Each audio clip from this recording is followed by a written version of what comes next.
Mag-assemble nga pala tayo ng battery ng UPS. Kaya kung gusto mo matutunan itong video na to, panoorin mo hanggang dulo para magka-idea ka. So dito mga master, nahihinan ko na pala yung kanyang B negative ng BMS at saka negative ng battery. Bali 4S, 3 parallel. So bali itong battery na to ay para sa UPS 19.5 yung kanyang capacity mga master. Order sa atin to. Ayan. So itong wire na to ang atin gagamitin dahil kasama ito sa pagbili ng BMS. So bali 50 ampere na BMS yung ating gamit. Nandyan ang link sa comment section or sa baba ng video na to.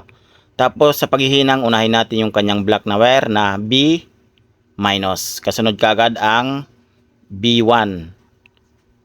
Katapos ng B1 mga master, isunod kagad natin ang B2. Sunod-sunod lang po yan mga master. Hindi po tayo malilito dyan.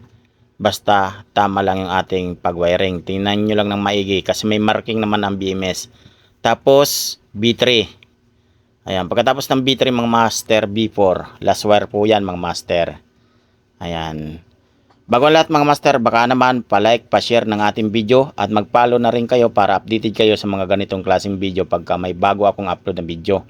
Pagkatapos, isalpak na natin yung wire. Habang tayo naghihinang ng wire ng BMS, wag muna natin isasalpak para hindi magkaroon ng problema mga master.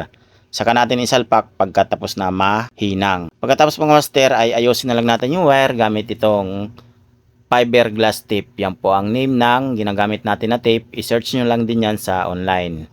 So marami yan nabibili doon. Para maayos tingnan yung ating wiring, ayan, gamitan natin ng tape na to na fiberglass tape. Ayan. So shoutout nga pala sa may-ari nito para sa kanyang UPS. Bali capacity 19.5 VH 12 volts. So tapos na mga master, katapos naman ay isunod natin kaagad yung kanyang positive wire.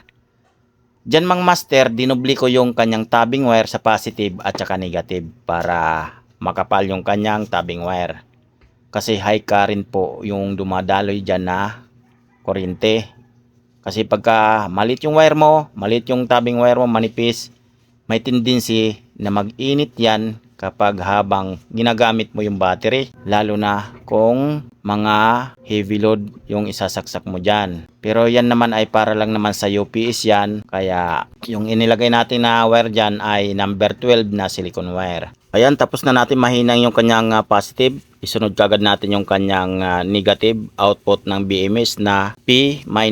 Tapos yung gamit natin dyan na pang hinang mga master ay 60 watts na soldering iron. Tapos yung ating lead naman ay original Ichiban. Ayan, i-search nyo lang yan sa online. At pagkatapos nito mga master ay babalutin na natin yan ng head shrink tube, pero hindi muna sa ngayon sa video na to kasi parating pa lang yung ating in-order na head shrink tube na pambalot dito.